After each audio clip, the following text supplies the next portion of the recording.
Pain is not your enemy. Pain is your teacher. The Stoics knew this truth better than anyone.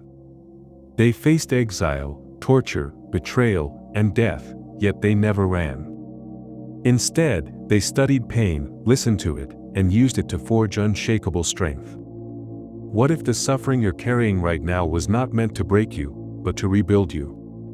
What if your darkest moments were actually the doorway to your greatest power? In this video, I will show you how to turn pain into power using the timeless wisdom of the Stoics. If you've ever been hurt, betrayed, heartbroken, or lost in life's chaos, this is for you. Do me one small favor. If this message resonates, subscribe to Stoic Legacy. Help me share this ancient power with more people who need it. Practice number 1. Accept pain without resistance. The first mistake people make is to fight pain as if it is unnatural. But the Stoics taught the opposite. Epictetus reminded us that we are not disturbed by events themselves, but by our judgment of them. When pain arrives, the untrained mind flinches, curses, and asks why. But the Stoic pauses and says, this too is nature. This too belongs. Resistance only multiplies suffering. But acceptance turns agony into awareness. Marcus Aurelius wrote that if something is in accordance with nature, accept it with grace. Whether it is heartbreak, illness, betrayal, or loss, the pain itself is not the enemy. It is the belief that you shouldn't be feeling it that creates despair. Once you drop the resistance, you become free to use that pain as fuel. The moment you say yes to what is, you stop being a victim and start becoming a philosopher. Practice number 2. Turn wounds into wisdom. Life will cut you. That is not in question. But the Stoic sees each scar as a scroll. Something to study, something to learn from. Seneca said, difficulty strengthens the mind as labor does the body. Pain is not pointless unless you refuse to extract the lesson. If someone betrayed you, what did it teach you about trust? If you failed publicly, what did it show you about pride?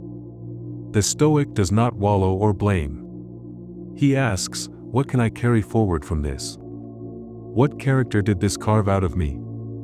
He turns regret into resolve, heartbreak into humility, failure into fuel. You cannot control who hurt you, but you can control whether you grow wiser because of it. Every wound can become a teacher. Every fall a forge. That is how pain becomes power. Practice number 3. Master your response, not the world. The Stoic does not try to control the wind. He adjusts the sails. You cannot stop people from lying, storms from hitting, or chaos from unfolding. But you can always decide how you will respond. Epictetus taught that it is not things that disturb us, but our judgments about them. So when someone disrespects you, the Stoic does not explode or shrink. He pauses. He observes his own mind. He reminds himself, the insult is theirs, but the interpretation is mine. This calm is not weakness. It is power in its purest form. Because when you stop reacting to everything, you become untouchable. You waste no energy chasing fairness or begging for peace. You bring peace with you. And that discipline of response, moment by moment, becomes your shield against every storm. Practice number 4. Use pain as your personal philosopher. Marcus Aurelius believed that life does not hurt you, it reveals you. When pain enters, it does not come to destroy your spirit. It comes to teach you where your strength lives. The average person avoids pain at all costs, numbing it, denying it, or blaming others for it. But the Stoic sees pain as a signal, a message from life, saying this is where you need to grow. Whether it is heartbreak, betrayal, failure, or loss, they do not ask why this happened to them. They ask what this pain is trying to teach. And in that question, they transform the wound into wisdom. They study it like scripture, reflect on it in silence, and carry its lessons like armor. While others get bitter, they get better. Because they know pain is not punishment, it is the sculptor of the soul. It shapes men into warriors, and wisdom into action. Practice number 5. Transform emotion into disciplined action. The Stoics never said to feel nothing. They said to control what you do with what you feel. Epictetus taught that we are not disturbed by events, but by our judgments about them. Anger, sadness, jealousy, even grief, these are all human. But what separates the wise from the weak is how they respond. The average person lets emotion dictate their choices, speaking in rage, acting in fear, collapsing in doubt. The Stoic lets emotion rise, watches it, breathes with it, then chooses their action with calm. They turn inner storms into sharpened focus. Instead of yelling, they listen. Instead of rushing, they plan. Instead of collapsing, they rise. The energy of emotion becomes fuel, not fire. Because power is not found in what you feel, but in how you use it.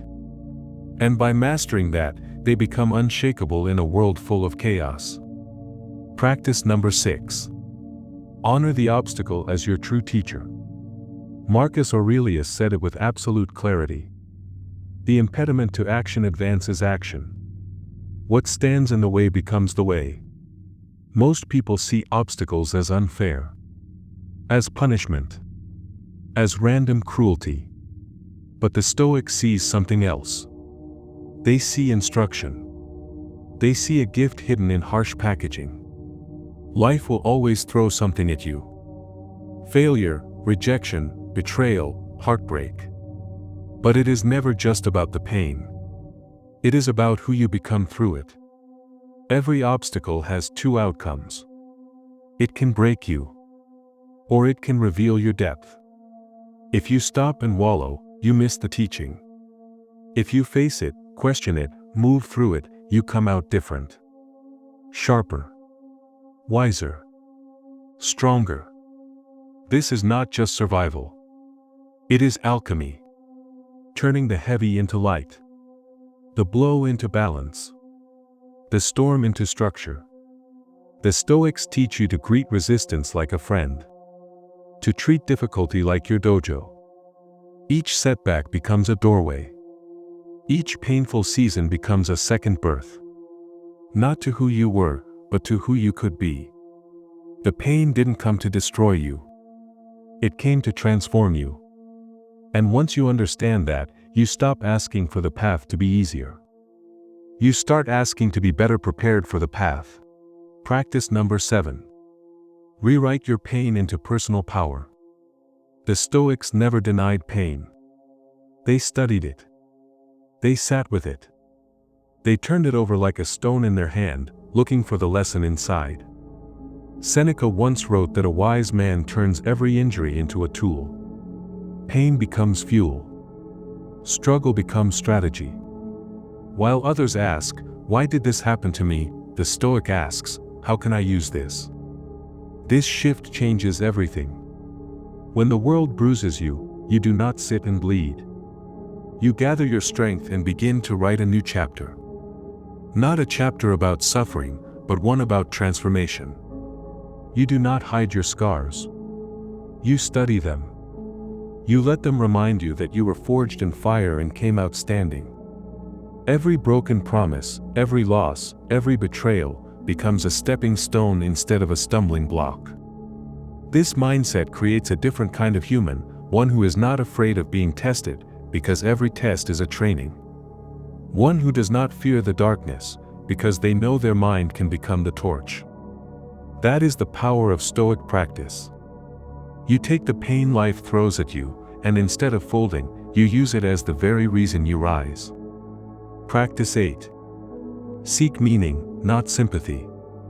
When pain strikes, most people cry out not just from the wound, but for the witness.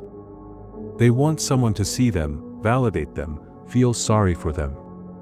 But the Stoics taught a different path.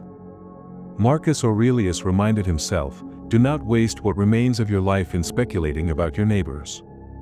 Sympathy is fleeting. It softens you in all the wrong places. What makes you powerful is meaning. A man who gives his pain a purpose cannot be broken. Epictetus said we are not disturbed by things, but by the views we take of them. And so the wise person, instead of saying, "Why is this happening to me?" asks, "How can I use this?" When others seek comfort, you seek clarity.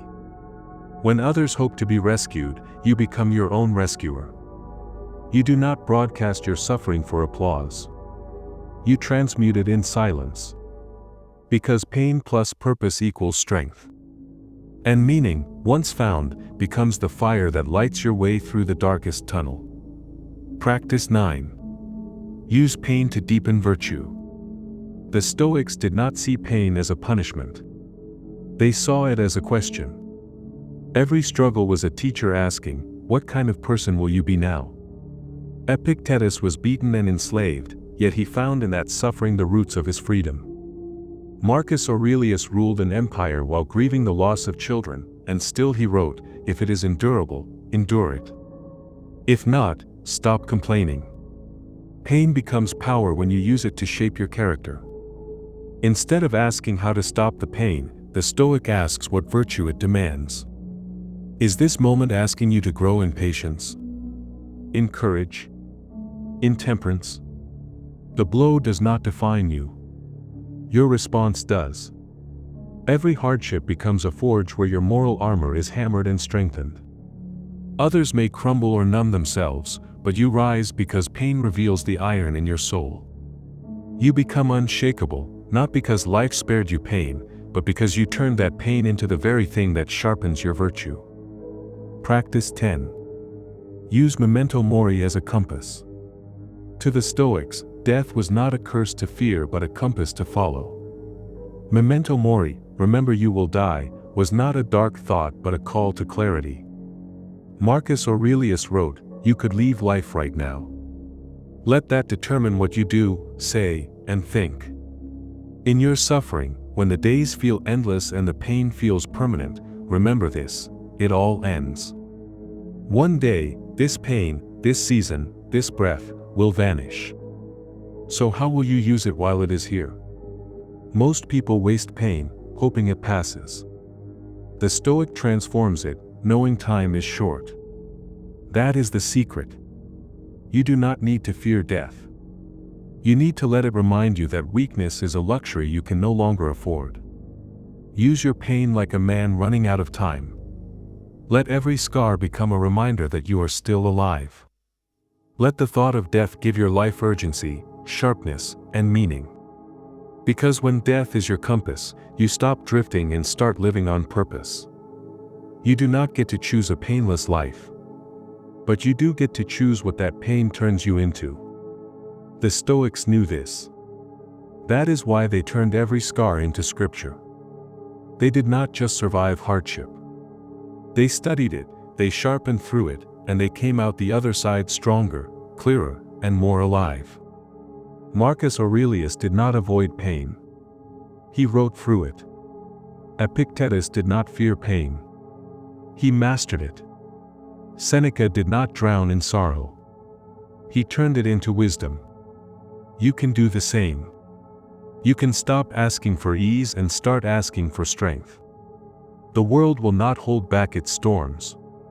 But you can build the kind of mind that walks through fire without falling apart. So take your pain. Make it your power. Stay stoic. And build your stoic legacy.